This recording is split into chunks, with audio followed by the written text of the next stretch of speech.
Szukaj numerosa manetta alla posta vera sempre da piedi per la terza posta.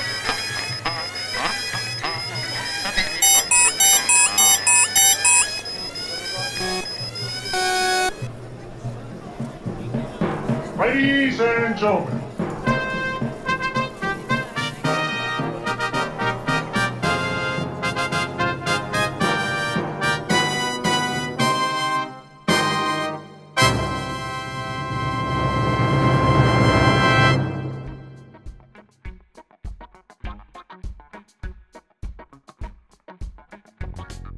welcome back to Rex-A-Vision, everybody's second favorite podcast with identity issues. Either we're an interview program or a game show. We're not really sure, but either way, we're going to talk to some really cool folks like rock stars and graphic artists and hotel front desk workers who happen to still be up when I'm desperate for a guest late at night. Pretty much everybody has a story to tell, and I'm going to try and talk to all the coolest ones. My name is Rex Thompson, and I guess I'm a professional weirdo. Under the catch-all name Rex-A-Vision, I work as a photographer and videographer. I cover the American music festival scene pretty much from coast to coast and hit shows and have some fairly idiotic but awesome adventures along the way. Basically, I go to festivals, take pictures of the bands and the fans, and film them and share the songs that they play over the mighty internet. I interview them, both the artists and the fans, and the fine folks who make these shows and events happen, and pretty much everybody who makes the jam, funk, bluegrass festival scene work. I also do poster designs and logos for bands on the side, make little documentaries and babble on social media. In my headiest moments, I think of myself as an artiste, like with an E and one of those little inflection thingies. And at my worst, I'm pretty sure I'm basically a media whore. Anyway, this podcast features chats with all these awesome folks I just mentioned, and it's modeled after a game I play when I'm driving from gig to gig and state to state all across the country. And that's what I call it. I call it Cross Country Quiz.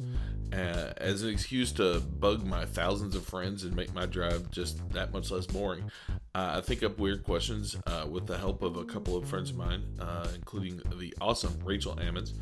And I call people randomly from my contact list and ask them these various weirdo hypothetical questions and then catch up with them for a bit, and then I leave and let them get on with their lives. Today, we have a very special guest. He's one of the funkiest men alive. He's the bass-playing heart of Ivan Neville's Dumpstaphunk, and his name is Nick Daniels III. Don't forget that third part. It's very important. So, let's get him on the line.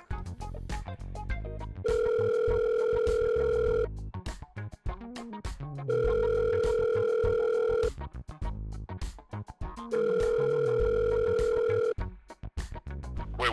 Let me step outside so I can hear what you said. Say this again, Rex? I said before I start recording, please don't admit to any crimes you're not ready to pay the price for. Okay. Okay, so, are you ready to play Cross Country Quiz, Nick? Yes, I am. Okay, now, we start you off with a kind of easy question. With a what now? We start you off with we're sort of a game show, we're sort of an interview show. We're not really clear what we're doing here. Okay. So we start you off with the easiest of the cross-country quiz questions. Today's question, how much money would it take for you to shave your head? How much money would it take for me to do what? To shave your head. To shave my head? Yep. That's not enough money. Not enough. So what if I rolled up to you with an offer of $1 million? I'd have to consider that. See, there is enough money. I said consider. Okay. I asked this, number one, because I'm getting ready to shave my head for charity next week. And number two, a friend of mine has a apparently fairly credible offer of $5 million to shave her head. Oh, wow. I think she's going to shave her head. I told her what I'm about to say to you. If you don't, I don't think I can be your friend anymore. Yeah, I mean, I think she should shave her head. Thank you. I will make sure she hears this. Please let her hear this. And if she don't like the money, then she can give me one of the million. I'll put it to good use. That was really a good part of my point. Okay, so we're here with Dick Daniels III. He is not just a bass player, but one of the funkiest bass players on the music scene. How are you doing today, Nick? I'm fine. I'm enjoying this warm day in Texas. You say warm day in Texas. How warm are we talking here, brother? 93. It's the last 3 days has been raining, so it kind of cooled it off a little bit. So 93 is pretty warm. 93 sounds pretty hot. I agree. Yes, but I'm in the shade. Well, you're cool enough to where probably anywhere you're at's in the shade. So let's start with a little bit of a flashback. Do you remember when you let's say, do you remember the first music you heard that inspired you as a kid? As a young man, I'm gonna say Aretha Franklin, James Brown, the Rolling Stones, Dave Clark 5, Chicago. That era of music just kind of, blew my mind. And then there was another band that I heard that just destroyed me, and that was Sly and the Family Stone. All right, now we're on the same page. Sly and the Family Stone is, when I was a little kid, the first album I ever asked for was whatever one had that "Thank You for Letting Me Be Myself" song on it. Oh, yes. To this day, I can... Great CD, great album. One of my favorite was "There's a Riot Going On." There you go. My parents, they kind of, they got me the Greatest Hits album, so I sort of came in on that. That was a good one too. Agreed. So, what? There was a lot of artists that I did not name just now that I could still continue to go on and name. I mean, that. I'm sure you Kendrick. can probably go on. Loggins and Messina. I was listening to everything. Grand Funk Railroad. I was listening to it all. So I wasn't playing bass at this time. Yeah, I was just singing. If I remember correctly, didn't you get your start in a vocal group? Yes, I was playing percussions in a band, and then the band that was backing up this singing group, the band broke up, and then I was getting ready to do something that my father wanted me to do, was to join the Army, and I was getting ready to do it, and a friend of mine talked me out of it and said, "Hey man, why don't you bring your congos over to our rehearsal?" Now, No. He said, "Listen, man, I know you's playing congos." He said, "But why don't you come try out for our singing group?" And I'm like, "What?" I said, "Man, I can't dance and all of that." He said, "Yes, you can." And I went and tried out, and next thing I know, I'm in the group. Now, wait a second. Are you saying you got some dance moves that you haven't been busting out for us all this time? That was in the 70s, in the early 70s. We would dance and sing like a Temptation type, that kind of thing. And we used to dance and sing and just, do all kind of things. And I did that from 74 to 1980. Now, is there any footage of this existing?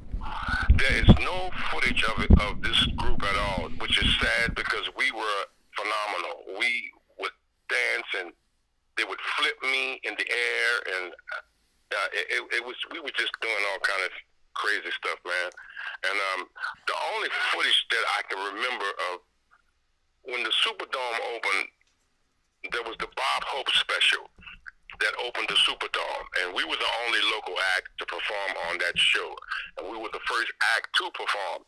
And we didn't perform but 4 songs, but the news, Channel 4 News may have footage of us performing, and that's the only video that may exist of this group. Okay, well, I know you know me fairly well, and I think you have to know that as soon as we get done with this interview, I'm going to be searching for... The name of the group was Tavasco, Tavasco. Nice. So is there any chance we could get some people to flip you up in the air now? say a definite no. So that's a hard no from Nick about That's a getting hard tossed up in no. the air. And dancing, that's also a hard no. Okay, so, you know, I haven't really seen you move a little bit on stage, but I've never seen anything that looked like boogieing to me, so. Yeah, I don't do the Michael Jackson thing. I used to, but I don't do that anymore. You know, speaking of used to and dancing, one thing Dumpstaphunk used to do, used to bring up quite a few of the ladies from the crowd up to dance on we stage. used to do that on the song "Standing in Your Stuff," and we haven't performed that song in ages. You know, you have to always reinvent yourself with new songs, and we're in the process of doing that right now. So, is Dumpstaphunk actively writing songs, or are you like in this? Yes, and we've been working on the new CD that hopefully will be out at the end of this summer. Oh, that's soon, Nick. Yes, we've been working on it for the last 2 years, so we're trying to finish it up and put it out as soon as possible. So, are we in the? Are you in the overdub stage right now? No, we still got a couple of more tracks to lay down, and then we're gonna finish up on it. I'm gonna guess we should be finished by September or October. I'm hoping that's the case. Now you've had Dumpstaphunk's had a couple of different drummers over your lifetime, like Raymond and Nikki. Who's on the skins on this disc? Raymond, not Raymond. Alvin Ford. Alvin Ford Jr. That's what I want to hear. I like that cat. He's got some. Yeah, he's great. He's got some pop. Yes, he do. So you were in one band, and then you went into a vocal band. That's two bands plus Dumpstaphunk. Any idea how many bands you've been in? Yeah, I've been in. I was with this band from the jump when I was, 16, 15, 16, playing percussion band, and the name of that band was Sound Corporation, and we used to back up a singing group called the Soul Impressions, and then the band broke up, and then I joined the Soul Impressions, and then the Soul Impressions changed their name to Tabasco. Well, and we did a few recordings produced by Leo Nocentelli. During this time, that was in '78 when we did the recordings. In '76, the summer of '76, I started playing bass. Messing with it. I wasn't quite together on it at that point, but I kept playing and just kept playing. And then in '78, I wrote a few songs here and there, and I let Leo hear one of the songs. He said, "Good, we're gonna record that." So then we started recording the stuff, and we the guys in the group, all of us, we were excited because Leo was producing it, because we used to love to go see the meters, and we were just excited that Leo was producing it, and we just know he's gonna get all the meters to perform on this. And so we started asking him, who you gonna get to perform the music? He said, "I'm gonna play guitar." He said, "Zig's gonna do drums." He said, "Nick, you're gonna play bass." And I said, "Huh?" I'm gonna play bass. Because I hadn't been playing in no band. I had just started picking up the bass and just playing on my own, And you probably got to thinking that maybe you were going to get George to play that bass. Exactly, because we were thinking he was going to get the meters. We were ready for that. And he said he wanted me on bass and another friend of ours named Gerald Trinity on keyboards. And we were like, whoa. So, who also wrote one of the songs that we performed. And we recorded 4 songs, and Leo produced it. And, one of the songs Zig wrote, one of the songs I wrote, one of the songs this guy Gerald Trinity wrote, and the other song was written by Leo Nocentelli himself. And we did the songs, and, it came out on a little 45, and, didn't do much in the city. That was in '78.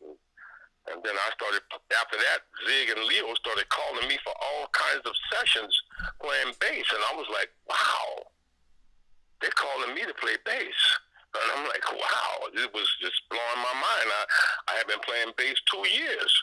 And then the years started going on. And then during that time, I was still with the singing group, Tabasco.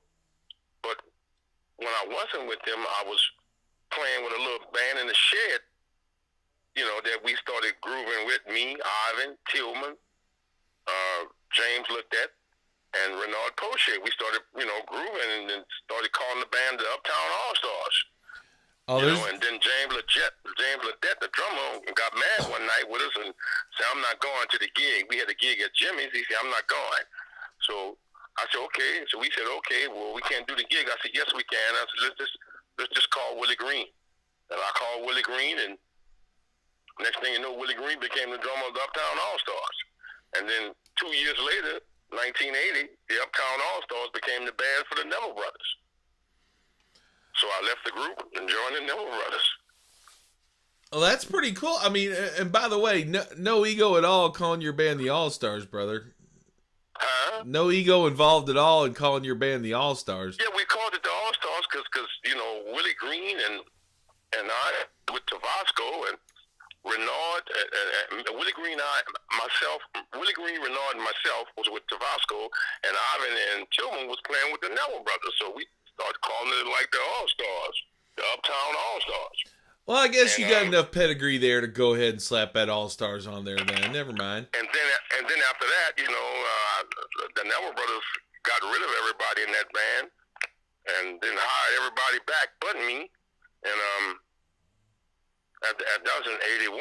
And then after that, I started playing. I was like the session bass player for Alan Toussaint for 4 years.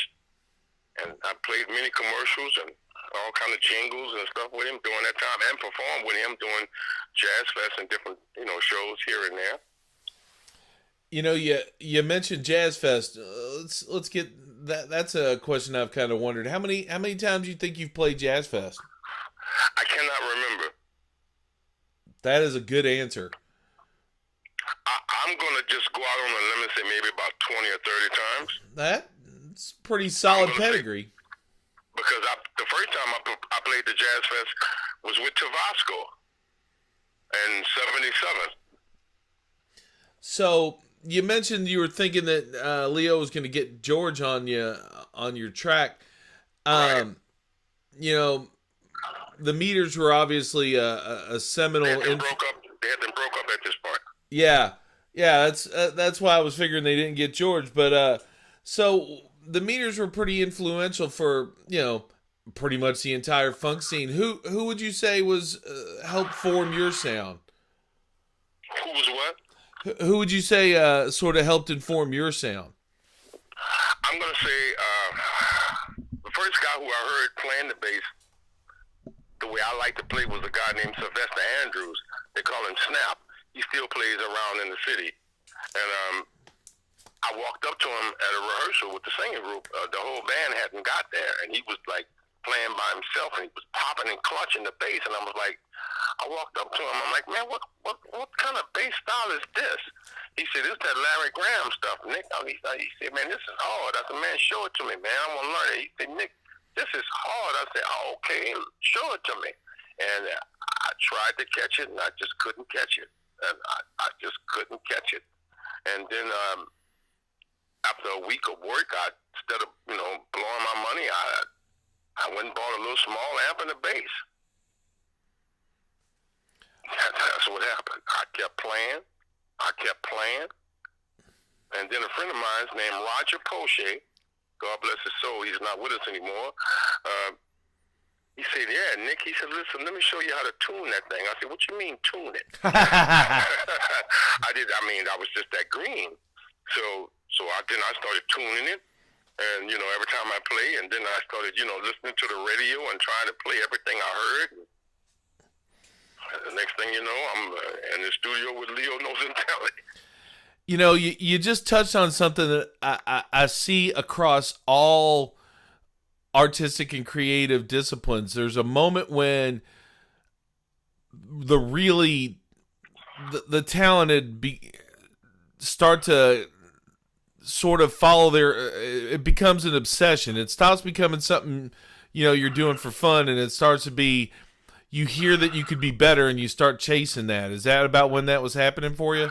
Yes, yeah, and I started learning how to groove the bass, and so that's Leo liked the way I was grooving, so that's why he said, I want you to play bass on the session, and I told him, I'm like, I don't think I'm qualified to do this, and he said, Nick, yes, you are, and I said, okay, and I did it, and then after that, started calling me, and Leo and Zig started calling me. They both were calling me for sessions and just, you know, playing live. And I'm like, oh my God, wow. And then I realized, you know, at some point I realized, wow, I might could make some money doing this. And see, that's the other thing, you know, the creative types, they obsess about being the best, but then eventually the reality of needing to get a check out of it kind of hits. Well, you know, then I started working a lot and getting paid and doing sessions with people all over the city, and I was like, wow, this is unreal. And you know, that's when I decided to leave the group in 1980, because I felt that I could, you know, make money. You know, it's ironic because now that group that I'm telling you about, one of the guys had passed on. His name was Bernard Spears. We used to call him Bunny. But we just recently did some recording, and 40 some odd years later, we about to go back in the studio and record some stuff and put some stuff out. Nice. Any chance there is to get more Nick Daniels on vinyl or CD is a good thing. Yes, at the end of this year, I'm recording my own CD. Oh, really? Is this your first just Nick CD? Yes. Is it? Can we possibly get it called Just Nick? I came up with a title because of one of the songs.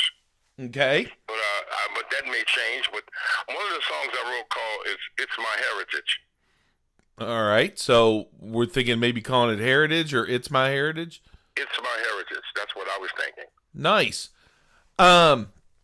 Now we're gonna take a short pause for station identification, and then we're gonna come back with the next part of your quiz questions, and then we're gonna try and get into your philosophy. Okay?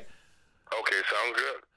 Okay, quick head shave Sunday, I gotta tell you, that's the thing I've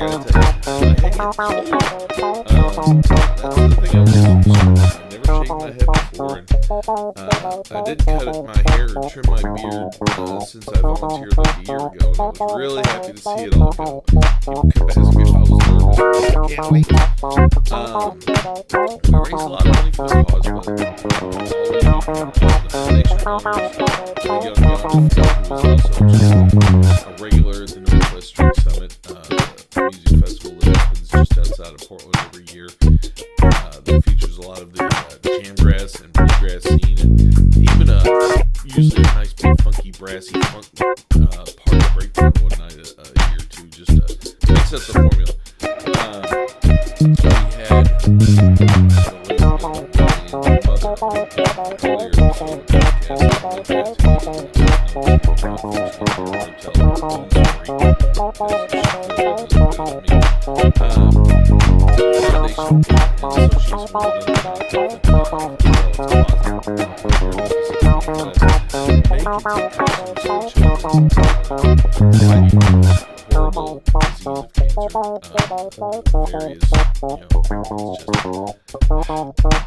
It's brutal. It's brutal for anyone of any age. Here in the music scene, we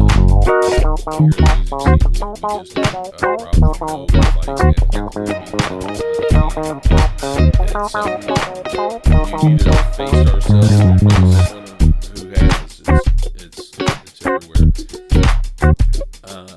But as I was saying, with Scarlett's Closet, make it take costumes to these kids and give them a way to sort of play and be kids and forget their cares just for a little while. It's a heartwarming thing. It's a fun little cause to me. There's a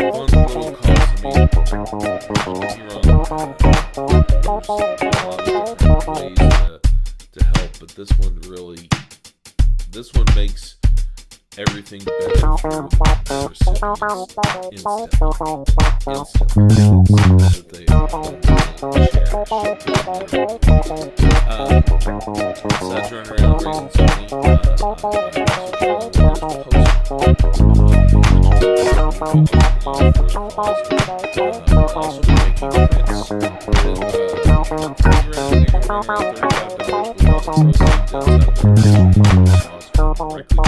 charity. It's a cool piece of art with a giant flaming string instrument neck swinging over the tree line behind the stage and brings high the home of the Northwest Drinks.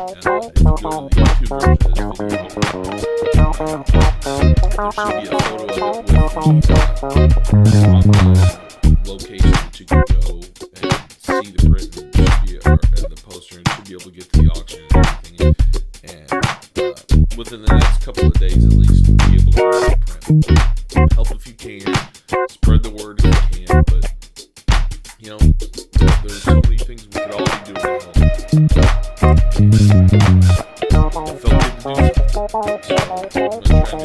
felt good to do not just for them, but for all right, we're back with Nick Daniels. Nick, are you ready to get round 2 of cross country quiz going? Yes, I am. Now, the cross country quiz questions, the first one's always the easy one, but the second one's the hard one. This is going to get you to put a little thought into this. Okay. This one's sort of philosophical. You're given a choice. It's sort of a forced time travel question. You're going to have to spend the rest of your life either 50 years in the future or 100 years in the past. And all you can take with you is the clothes on your back and whatever you can fit in a normal-sized backpack. Now, which direction would you want to go in time? What would you take with you, and why? I would want to go into the future. You would want to? Yes. All right. Because the future is the past. Oh, you got me confused now, Nick. No, there's nothing confusing about it. I mean, eventually the future will be the past. That's a zen way to look at it. So, okay, what would you take with you in your backpack? I would imagine the knowledge that I know. Well, you can fit that in your head, though. Yes, but in the backpack, I'd probably want to take some guitar strings, bass string, and my bass guitar. I don't know that we can fit a bass guitar in a regular-sized backpack, Nick. Well, I'd probably want to take my computer. Okay. Would you load anything up special on that computer, or just Well, all my music is in that computer. Gotcha. All right, and just in general, why would you want to go to the future over the past? You know, I remember the past. If every now and then we have to look back at where we came from, so we can understand where we're going today. So, because of that reason, that's one of the main reasons why I would not want to go back to the past. I've learned a lot. I made mistakes like anyone else, but as far as going back to redo to relive all of that, no. I'd rather go to the future. Gotcha. All right. Well, all right. Now, let's go into the philosophy of bass playing. There's a lot of different ways people look at playing the bass. There's folks who, want to hang back and serve the song, and then there's folks who take the opportunity to sort of stand out a little bit. Without casting any aspersions to either version of it, you are definitely a man who stands out a little bit. What would you say your personal philosophy on playing the 4-string is? Or 5-string? Or the 5-string, the bass guitar. Okay, well, the bass guitar, this is my philosophy on it.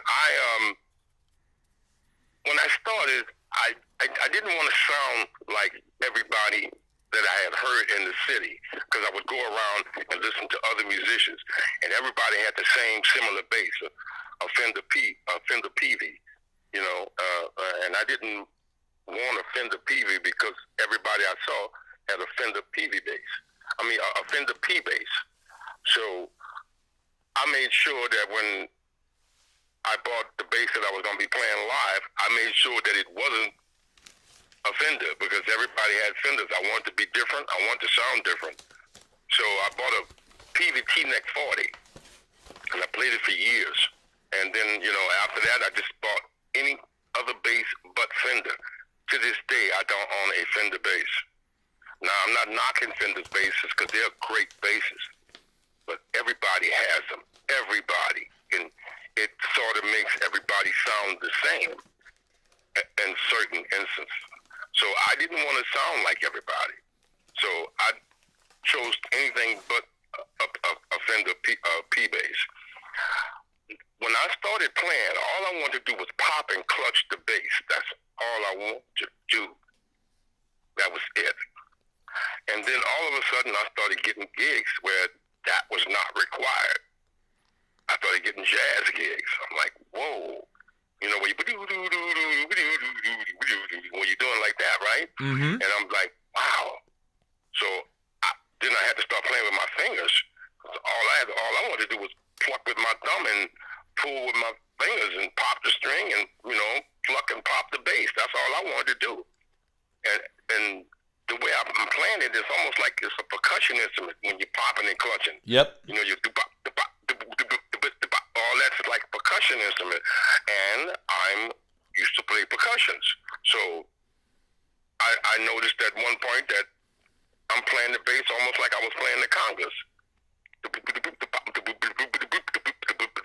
You know, doing stuff like that, you know. So my philosophy is you play what you feel. If you're playing what you feel, and if what you're feeling is when you're playing something, and if you're feeling it and it's playing and it sounds good, then that means that it's working. So you know, there's a lot of technical musicians out here that can play the bass like insanely. I can name them right now, right off the top of my head. My ultimate bass player to me is Victor Wooten. Is musically deranged. This guy can play the bass like nobody. Nobody plays like him. Vic has mad chops, and I truly love the way he makes everything flow together. Marcus Miller, Stanley Clark, George Porter. I can go on and name O'Teal. Yeah, I love O'Teal too. I mean, I can name some of the baddest bass players I think are the range. But the great thing about music, this is the greatest thing about music to me, right? What I'm about to say right now. If we all heard the music the same way, it would be so boring. And that is the greatest thing about music. We all hear it differently. We all feel it differently. And that's what makes one an individual at their instrument. And that's what makes you, you know, different about your instrument. You bring that out in your instrument, and then your instrument helps you to bring that out. It's like the two become one.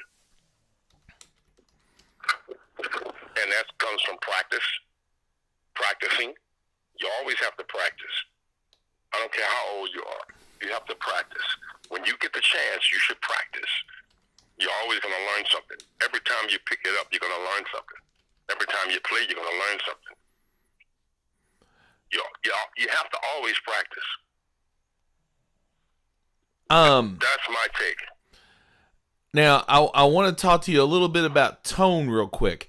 About what? About your tone. Oh, the tone. Okay. Yeah. Whenever I tried to describe your tone to folks, or what I most love about your playing, your tone, to me, it's like it's thick and it's kind of rubbery. Yes. Would you say that's a fair description? Yeah, that's a fair. Yes, it is. What I like to hit a bottom up, and I like to hit a boom, and I like to hit a mid side of it, and then I like to hit a high range side of it. You know, some bass players play differently. Certain amps make you sound differently. I like to have my amp with the lows, the mids, and the highs. I want to hear all three. I want to hear the pop. I want to hear the boop. I want to hear the boom. I want to hear all three of those. That's what I try to do. Then I'm using effects on my bass, and that also brings out another tone of the bass when you have the effect on. And either it's going to enhance the tone of the bass, or it's going to smother it. I like to enhance it. So tone is a major factor. A perfect example, the ultimate bass player whose name I have not named, that I'm about to name right now. And I think I did name it. His name is Larry Graham. He started this. Yeah, you mentioned him a little bit. He started the pop technique back in the 60s with Sly and the Family Stone. When they first recorded "Thank You for Letting Me Be Myself," that boom boom boom bap bap bap boom boom boom bap bap. He did that in the 60s, and it had a sound. It had the highs, the mids, and the lows. Now he was doing that on flat round strings, which was unheard of, because most bass players was boom, boom, boom, boom, boom, boom, boom. That's all they, But this guy was popping the string and pulling the strings and getting a great sound out of it, and it was because he had a good amp he was setting the amp to get the sound. And this was before they were making, roto strings like they do now with the bright sound. They make strings now with the bright sounds. They didn't start making strings like that till 1975. I started playing bass in 76. But when Larry Graham recorded "Thank You for Letting Me Be Myself" with Sly, that was on flat round strings. So it was amazing that he was getting that kind of tone out of a bass like that, but it was because of the amp, and the way he was setting the amps was the reason he was getting the tone that he was getting.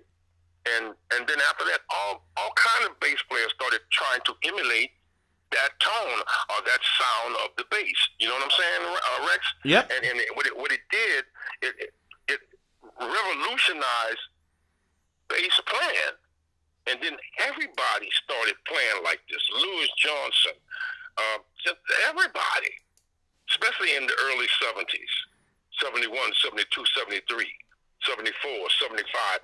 Everybody started popping the bass. And Larry Graham was the architect, the prototype, should I say, who started that. He started that, and you can't get that tone, but if you mess with the bass and you mess with the amp that you have, you can develop your own tone. And see, your tone, this is my one question. Your tone, or this is my follow-up, your tone's got that, how is it that it sounds rubbery to me? It's like liquidy almost. It's the amp, the setting of the amp, and the bass guitar itself. And I play with my fingernails. I let my fingernails grow, and my fingernails, when I'm just, not popping the bass, but just, fingering the bass, my fingernails brings another tone to the bass. It's almost like you just said, a rubbery kind of highest end rubbery kind of sound. And that comes from my fingernails, using them as a part of, to get the tone that I have. That has a lot to do with it too. Okay, Nick, we're gonna take our second station identification break, or fake commercial, or whatever I end up sticking in there. But we'll be right back with the lightning round, and then we're gonna finish it up with a little bit of the silly. Sounds good. Hey, I really didn't feel like writing a fake commercial, so let's just move on to the lightning round.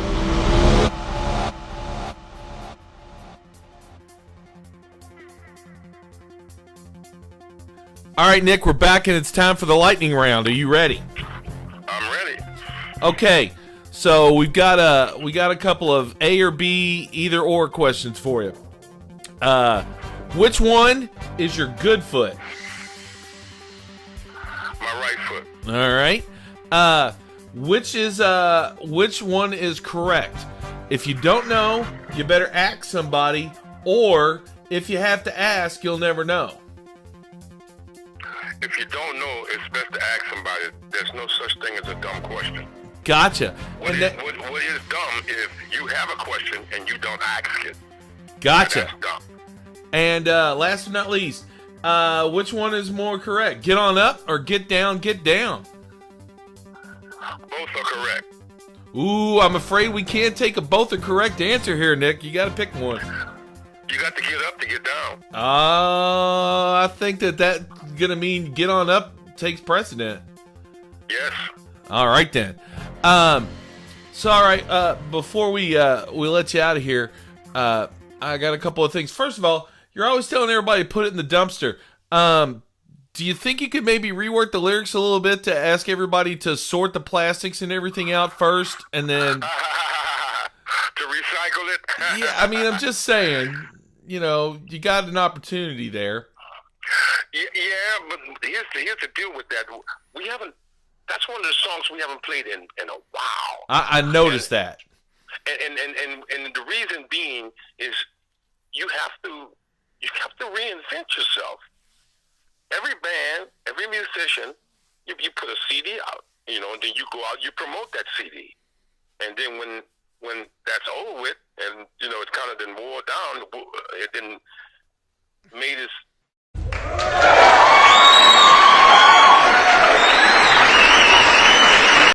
the move that it's gonna make. It's time to go back in the studio and reinvent yourself. Now, I agree with that, and I am a music student and a scholar, but I've been in many a crowd where the band has said, we're going to play you a song off our new album, and you see everybody start heading to the bathroom. Yes. How do you approach that? Do you worry that you're going to turn some folks off by not playing the hits, so to speak? No, you can't think like that. You you have to reinvent yourself, so you just do what you know you need to do. You play a song from a CD that we wrote years ago, and then 10 years later, you're still playing that song. I mean, you got to come up with some new songs. So that means you have to reinvent yourself. Now, every now and then you may, throw one of those old songs in there, here and there. But for the most part, you have to reinvent yourself because you want to keep the people interested in you. And, that comes from writing new music. Simply put. Now let's talk about writing for just a second. Is there a song you wish you wrote? There's many songs I wish I would have wrote. I mean, and not just for the royalties. Stevie Wonder ever wrote. Yeah, Stevie's a beast. I just listened to a 1972 Stevie Wonder show. His music. There's a bunch of songs that I wish that I would have wrote. Sly, Chicago. Oh my God, Earth, Wind and Fire. To Rolling Stones. Wild Horses. So many songs that I wish I would have wrote that. Now, Dumpstaphunk, you guys, you're regulars down at my home of Spirit of Swanee Park, and of course, my soon-to-be home in New Orleans. You're quite often there, and a lot of the bands even just living there, although not you clearly anymore. When you're down at particularly the Festival Wanee, they quite often ask you guys to put your own spin on some other bands' music. Like earlier this year, you did a Red Hot Chili Peppers set and all that. How tempting is it to grab some of those songs out and stick them in your own repertoire after you end up doing one of those sets? After we do a set like that, we normally take a few of those songs and just throw them in our repertoire. So what Chili Pepper song is maybe going to start hitting on you guys? Wait, say this again? So you did like I said, you did a Monster Chili Pepper set earlier this year. Right. What Chili Pepper song might be starting to pop up in your list? That's one called Suck My Kiss. Yeah. Yeah, that we might probably start doing that a lot. It's a great song. Ivan, you've been playing with Ivan for a long time. Ivan Neville had one of my favorite comments I've heard him have on stage after he got done with one of those Red Hot Chili Pepper songs. He's like, man, these songs got a lot of words. Yeah. It seemed like he was tired at the end. He may have been because those songs, like, they have a lot of lyrics, and you got to remember all of that stuff. And he was singing basically all of it. So I can understand him saying that. Putting Ivan to work. I want to close with sort of a semi-serious one. would you say that in all of your music career that you've developed sort of a philosophy or something you're trying to say with the music you make? Yes, because there's a lot of turmoil in the world, and we as musicians, being musicians, you have a natural platform to say something. You can say something that might change someone's mind, or enlighten someone, or enhance someone. So our obligation to say something. If you see something that's wrong, you can write a song about it. You can say something about it. And that's the great thing about being a musician. Right now, they're telling football players you can't kneel on one knee anymore. But that's the football players' platform. They should be able to do that. And now they're being told they can't do that. Can you imagine this country telling musicians that you cannot write what you feel anymore?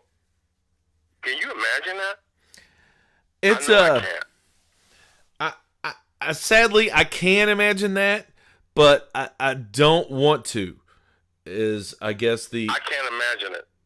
You know, I will say it's sort of a different gig though. Like, you know, I go to a musician or I go to a show to hear you guys express yourselves musically and intellectually.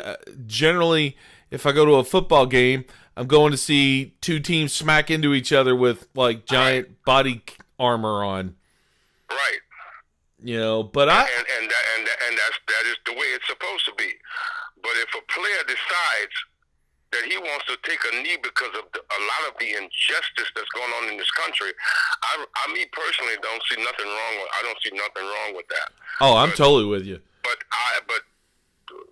the commissioner does. So that's why they passed a rule now where you cannot do that. But the point is this: to express yourself vocally, intellectually, musically. If you can't do that, then why are you doing what you're doing? There you go. You know, we're gonna close this out without going into it. There's a fan club dedicated to you that I'm gonna try and pimp and get everybody to join. You're one of my favorite players on the scene, and you're one of my favorite people on the scene. You always got a good smile on your face. I want to thank you for taking the time out. And, hey, do you remember the time I had to stop that chick from climbing up on stage to assault Tony Hall during one of your shows? Yeah, I remember that. Oh, my goodness. Now, my question is, what would you have done if I hadn't been there and, like, a fan who'd been sort of hypnotized by Tony's considerable charms had made it on stage? What would have happened then?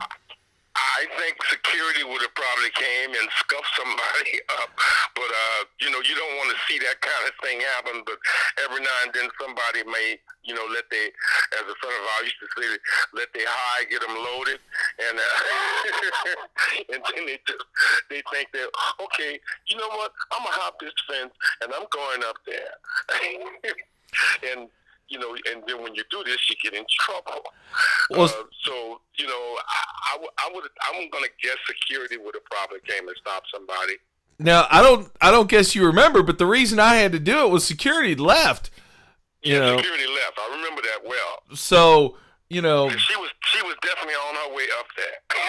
Now, but the other thing is, and this is important to me because I thought about not doing anything for a minute. She clearly had no ill will towards Tony. I believe she had a positive plan on what to do when she got to him. Yes. Oh yeah, she had a plan, but wrong timing. So in the future, if there's a fan who perhaps has designs on one of y'all, I should hold them back and let them get backstage to chat with y'all afterwards? That would be better than charging up on the stage. Yeah. You might get in trouble, you know. I just remember watching her. Get in trouble. I just remember watching her. Rex, and some people, while we were performing, that some people in the crowd started fighting, and we was like, about being on the stage, we can look straight down and see it, and we was like, hey, stop, and we kind of stopped it. If we wouldn't have intervened, they would have went on, right? But we kind of stopped them, and that's one of your jobs to do too. You don't want to see that. Yeah, music. You want to try to stop that because you want everybody to have a good time. Music's supposed to unite. We were in Sao Paulo. 20,000 people, and a fight broke out, and we knew there was nothing we could say or do. And the promoter ran on the stage and told us to get off the stage before they start shooting. And that's just what we did. I bet you didn't have to be told twice. No, man, because if you just saw what we saw, the whole crowd was fighting. We just got off the stage. See. And went backstage immediately. That's the sad thing. I know that when you guys play, usually the thing you see when the whole crowd's doing one thing is that they're all getting down. Yeah, everybody's enjoying themselves, and that's what the music. That's what you're supposed to do with the music. The music is you're supposed to have fun with the music. Well, that's what it's all about. That is definitely one thing you do. Well, Nick, you're one of the funkiest men alive, and I don't mean that in any kind of negative. You didn't take a shower kind of thing. Thank you, sir. I appreciate you taking a minute, and have a great day, brother. You too, Rex. Appreciate it, brother. All right. Well, good one, Nick. All right. That worked out good, brother. You have a great day. All right, you too, Rex. Thank you, man. Appreciate that. Lat. All right, peace.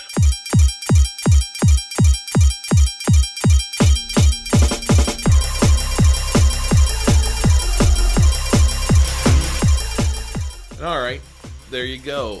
That was my chat with Nick. I've interviewed Nick many a time, and he always delights, and he's always got the best smile on his face when he recognizes you in the pit or sees you. It's always a big hug, and it's always a big sharing of the love. Nick is, again, I don't know how he does it, but it feels like he is shoving a thick cord of bass into your ear physically when you see the show, and I know that's kind of a disturbing image, but trust me, it's a good thing.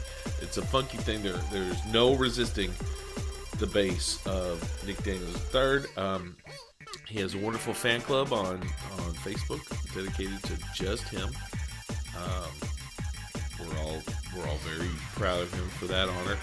Shout out to Harry Zegers for his efforts creating fan clubs for those who truly deserve them.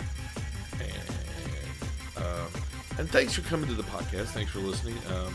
We've retooled. We're going to be doing one artist now. We're going to generally be trying to keep it under an hour. And because of that, we are going to vastly step up the number of these and come out, because I have just so many people to talk to and trying to figure out how to pair them with each other and put the longer ones together. Not being a thing anymore will rapidly increase the number of these things I can make a day. So if you're one of, say, 100 people who told me to speed them up as opposed to the 15 people who told me they were good as they were, okay, fine. Jesus, we listen to you. You can shut up now. Thanks to Steve Watkins. He's got his own band, and he also that's Steve Watkins and the Positive Effect, and I probably just said that wrong, so I'll hear about that. He created the organ music that you are listening to now, and was it the part of the start and part of the intermission there at the first break when I told you about the charity earlier. I have since gone and added some own stuff, and I made the lightning round thing out of free samples and stuff, and on my sad little video editor, I think it's my first actual miniature song. It was kind of fun.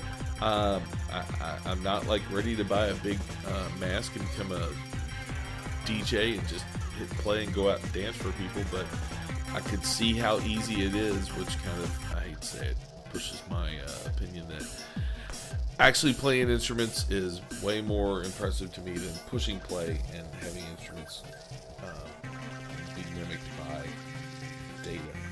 But, you know, whatever floats your boat. I'm not here to irk people, although maybe I am. Check out my hot take on rage sticks. Those people are annoying. Anyway, thank you so much. We'll be back with, I believe next we're going to have Terry LaPlante. He is the sound guy / tour guru for the wonderful Northwest Portland area band called Fruition. I'm a huge fan of them, and we're going to have some of those Fruition folks on extremely soon, like, you know, recording their thing this weekend soon. So, till then, have a great day. Thanks for listening. Go Rex Division. What?